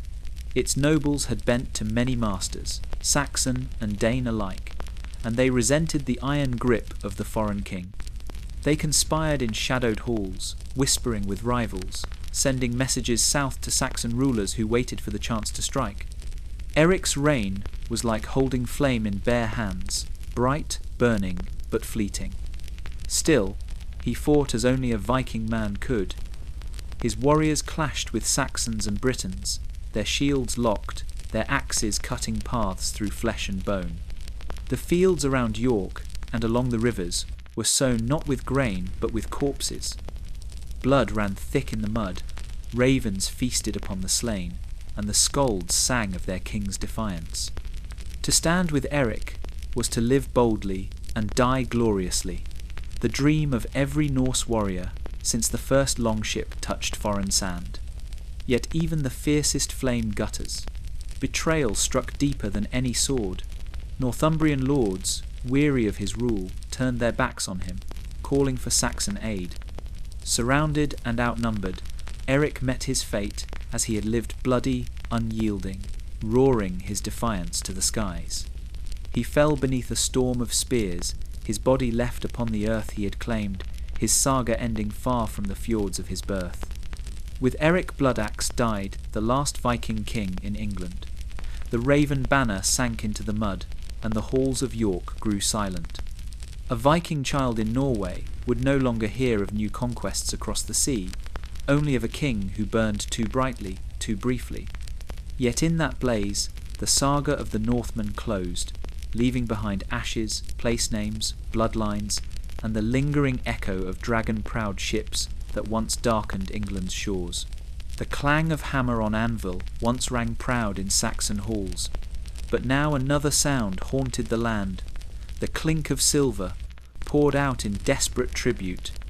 These were the Danegeld years, when kings weighed coin instead of courage, when peace was bought like cattle in the market, and when the Saxons bent their necks beneath the price of survival. The fields still smouldered from raids, churches stood hollow and broken, and the people learned that to live beneath the shadow of the raven banner meant paying for each breath with treasure. It began as ransom for mercy. Viking men, their axes slick with blood, stood at the doors of abbeys and demanded gold to spare the holy places. At first it was small, a chest of coins, a necklace, a relic torn from the altar. But soon the demands grew, and the sums were counted not in handfuls but in cartloads. Armies of heathens were not scattered with swords but appeased with silver, their oaths written in metal, their loyalty as fleeting as the tide. In the marketplaces of London and Winchester, merchants groaned as scales tipped heavy with tribute. Farmers saw their harvest sold not to feed their kin, but to fill the coffers demanded by the North. A Viking man in his smoky hall laughed as he bit into a silver coin, knowing it had come straight from the toil of Saxon hands. His cauldron of Viking food simmered thick with stolen grain, his mead flowed sweet, his benches groaned beneath stolen bread and pork. Tribute had become as nourishing to the raiders as plunder itself. The skalds in Denmark and Norway sang of it with pride. Why risk axe and spear, they boasted, when the Saxon king will pay us to stay away? A Viking child, listening at the feet of his father, would hear of England not as a fortress of stubborn foes, but as a land where silver grew from the soil, waiting to be harvested by ship and sword. The tribute did not buy peace, it bought reputation, emboldening every sea king who dreamed of easy wealth. And yet, for the Saxons, it was a bitter necessity. Their fields lay wasted, their armies weary, their lords divided by feuds. To fight meant ruin, to pay meant survival. Coins stamped with the king's face flowed into foreign hands, and with each payment the weight of shame grew heavier. Priests spoke of it as penance, a sacrifice to preserve Christ's flock, while warriors ground their teeth, longing for the day when swords could speak instead of silver. But the Danegeld was a bargain made with wolves. The Viking men returned year after year, their ships gliding up rivers, their demands louder, their coffers greedier. What had begun as a ransom became policy. What was meant as survival became a chain. And the people whispered bitterly, "He who pays the Danegeld never gets rid of the Dane." Still, within the humiliation lay resolve. Each coin given was remembered like a wound. Each sack of silver carried to the north was a promise that one day it would be reclaimed with steel. For though these were the years of tribute, the Saxons were not broken. They endured, they sharpened their swords, they built their burhs, and they waited for the moment when silver would no longer rule the field, but courage would. The Danegeld years were not peace but pause, a breath taken between storms. And in that pause, England learned a bitter truth. A Viking man could be bought, but never for long, and only until the next sail darkened the horizon. The whale road groaned beneath the weight of oars, and the horizon bristled with sails. They came not as scattered warbands, but as the arm of a king Svein Forkbeard, son of Harold Bluetooth, ruler of Denmark, scourge of the Isles. His ships cut the sea like blades of iron, dragon prows snarling as they rode the swells. England had long known the fury of raiders, but now it faced something greater, the hunger of a crowned conqueror. This was no fleeting raid for plunder. This was an invasion. The coasts were the first to feel his wrath. Villages that had rebuilt after past raids were struck anew, their halls stripped, their churches burned. Viking men poured ashore, axes biting through door and flesh alike. Smoke rose in pillars, black against the pale sky, as farmers fled into the woods clutching what little they could carry. A Viking man laughed as he seized a Saxon cow, dragging it back to camp, while another split open a monastery chest, coins spilling like sunlight into his hands. In their camps, Viking food simmered pork boiling in cauldrons, bread baked upon flat stones, fish salted and hung to dry. They feasted upon the lifeblood of England, their bellies full, their eyes fixed on more. Svein himself was a figure of dread. His beard, forked and braided, caught the sea wind, his eyes sharp as a hawk's. He stood at the prow of his longship, his cloak snapping behind him, his sword resting easy at his hip. He was not a sea rover searching for chance fortune. He was a king, his will iron, his ambition boundless. Behind him marched not just raiders but armies, men hardened by winters in Denmark and summers of war. Each step they took on English soil pressed heavier than 100 raids before. The Saxon lords trembled. Tribute had once bought peace, but now it seemed like pouring water upon fire. No silver could sate a king who sought crowns instead of coin. Wessex braced, Mercia quivered, Northumbria wavered. In every hall, whispers rose.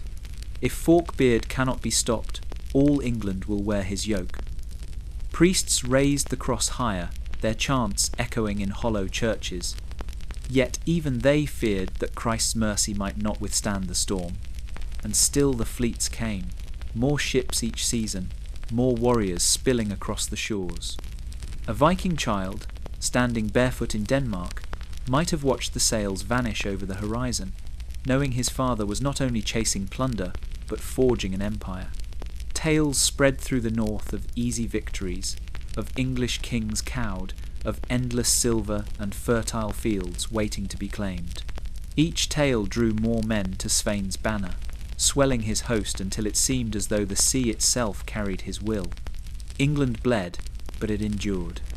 Alfred's burrs still bristled, Saxon swords still flashed in defence of hearth and home. Yet for every victory there was another landing, another fleet, another hall set aflame. Svein Forkbeard pressed harder, his shadow falling across every kingdom. The storm was no longer a raid, no longer a passing terror. It was the march of a king across the Whale Road, and it carried with it the weight of destiny. England trembled, for the age of Forkbeard had begun, and the dragon prows would not rest until a crown lay beneath their sails. The sea was never silent in the days of Knut. It groaned beneath the weight of fleets. It roared with the cries of warriors. It whispered with the voices of kings. Out of that tide stepped a man who bore not only the fire of ambition, but the blood of Svein Forkbeard. Knut, son of the conqueror, heir to Denmark's throne, raised his banner above England, and in time the North Sea itself bent beneath his rule. He was no mere raider seeking silver, but a king who bound 3 crowns in his grasp, England, Denmark, and Norway. When Svein Forkbeard's beard lay in the grave, the Saxons dared to breathe again.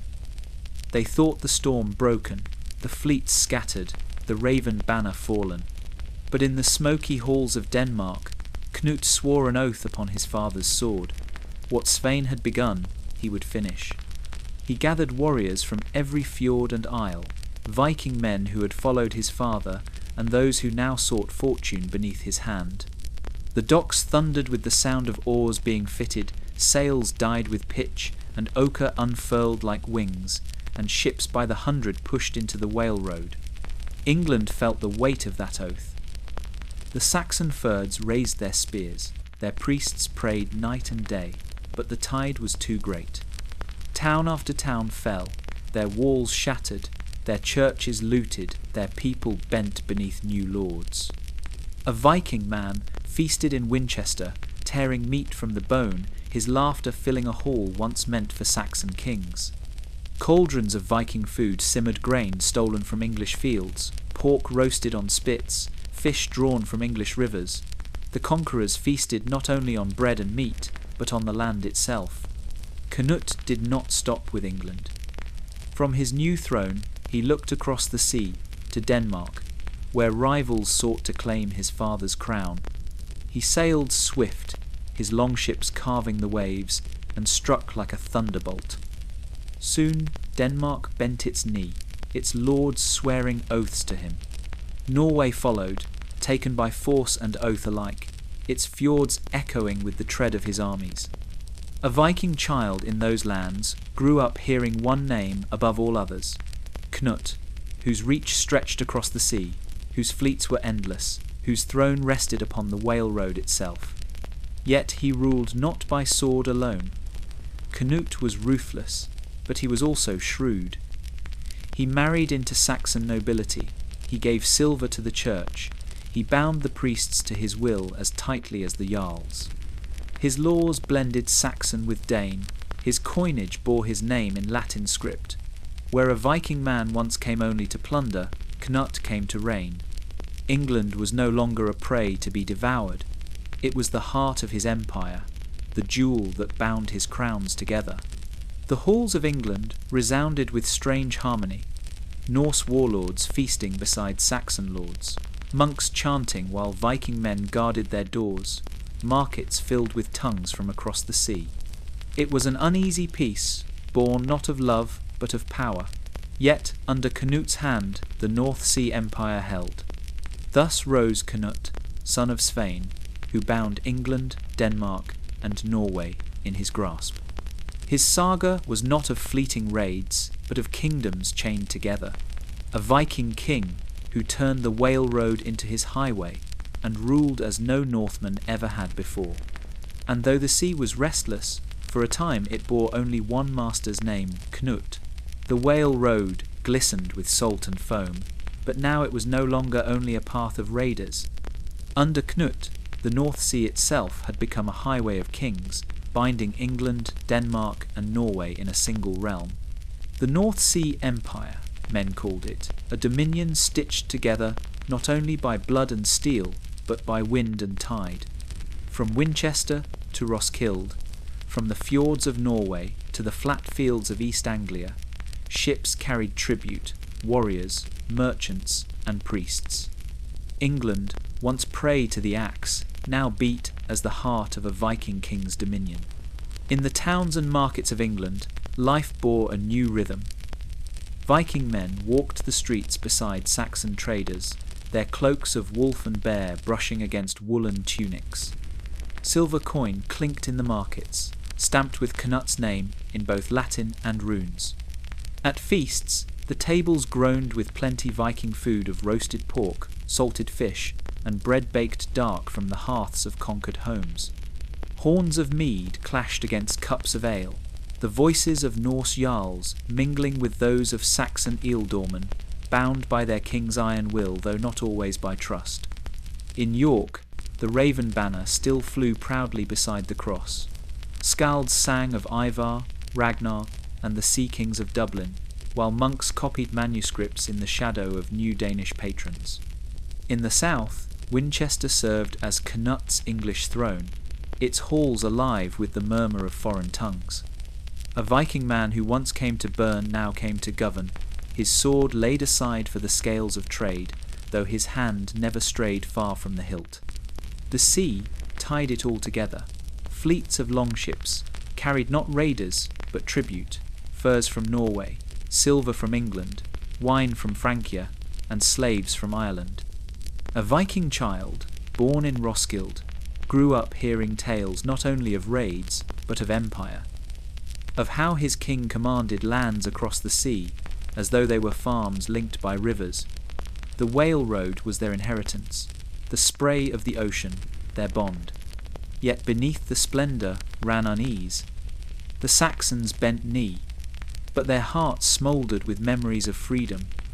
Priests spoke gently of loyalty, yet in secret they prayed for deliverance from the foreign yoke.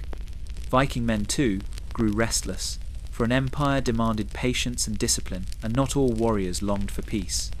Some muttered that the axe grew dull, that silver was a poor substitute for the red joy of battle. Still, Canut's hand was steady. He lavished gifts upon the church, he bound his jarls with silver. He ruled with a cunning that balanced faith, fear, and fortune. His empire was not forged in a single raid, but in the weaving of power across sea and soil alike. England was no longer only the target of dragon prows, it was the jewel at the centre of a crown that stretched across the northern world. For a time, the North Sea Empire stood unbroken, a marvel in the Age of Kings. It was born of Viking fury, tempered by Saxon endurance, and tied together by the restless sea. And though the waves would one day scatter it, for that fleeting moment, England beat with the heart of Scandinavia, and the North Sea carried the name of Canute as its master. The year was ripe with omens, the air heavy with the weight of fate. In the fjords of Norway, sails were raised one last time, and the dragon prows gleamed with promise. At their head stood Harald Hardrada, the thunderbolt of the north, the warrior king, whose life had been carved in exile and battle. He had fought in the east beneath foreign emperors, amassed riches beyond counting, and returned to rule Norway with an iron hand. Yet one crown eluded him, glittering across the Whale Road, the crown of England. His bid in 1066 was the last Viking storm, a final roar before silence fell upon the saga of the North. The fleet was vast, filling the horizon with snapping sails and the rhythmic thunder of oars. Viking men sat shoulder to shoulder upon the benches, their shields hung along the gunwales, their weapons gleaming in the pale light. They feasted on Viking food, before the crossing pork salted in barrels, hard bread, and mead poured until laughter rolled like thunder. Songs of Odin's might and Ragnar's vengeance rose into the spray, each verse a promise that destiny would favour the bold. A Viking child upon the shores of Norway might have watched them depart, wide-eyed, dreaming of the glory his fathers sought in the distant isles. Hardrada's army swept into England like a tempest. At Fulford, the Saxon earls Edwin and Morcar gathered their levies, but the Norwegians struck with the fury of wolves. Shield walls clashed, the air filled with the shriek of steel and the cries of the dying, and the Saxons were broken, their banners trampled in the mud. York bent its knee soon after, the city that had so often trembled beneath the Raven banner now yielding once more to Viking might. Hardrada's name thundered across the land, his presence like a shadow cast by Odin himself. Yet fate is ever fickle. At Stamford Bridge, beneath the pale September sun, Harold Godwinson came swift with his Saxon host, catching the Norse unarmoured, their hauberks left aboard ships in the heat of victory. Still, the Viking men fought like lions. One warrior alone is said to have held the narrow bridge, cutting down scores with his axe until he fell, pierced by spear from beneath. Hardrada himself strode tall into the fray, his great stature looming above his men, his voice carrying like a war horn. Arrows darkened the sky, and one struck him in the throat, ending the breath of the last great sea king. The field was a charnel ground by dusk, strewn with the bodies of Norse and Saxon alike. The Viking food meant for feasting lay abandoned in wagons, untouched by men whose bellies would never hunger again. Of the vast fleet that had come, only a handful of ships returned, their benches empty, their sails tattered, their oars unmanned. A Viking child in Norway, hearing the tale, would learn not of triumph, but of tragedy the storm had broken, and with it an age. So ended the last Viking storm. With Hardrada's fall, the echo of dragon prows faded from England's shores. No longer would the monks write in trembling hands of heathen hordes, no longer would the fields burn beneath sudden fury. Yet in the songs of the North, his name lived on, the last great roar of a people who had carried axe and oar across the world.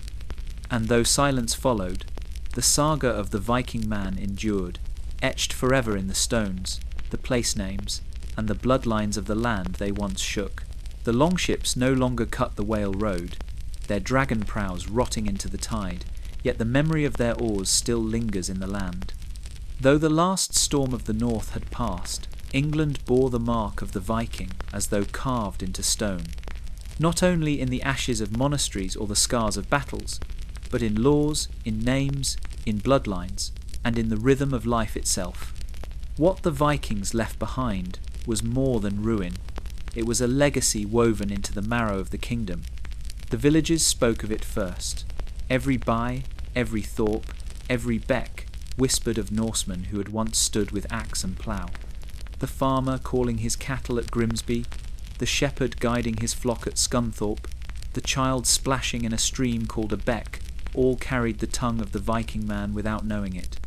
The words of the north, mingled with Saxon speech, shaped a new language upon English lips, a tongue that still bore the salt of the sea and the harshness of the fjords.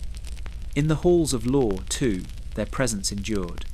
The Danelaw, once a realm of tribute and axe, left behind customs of land and inheritance that lingered for centuries.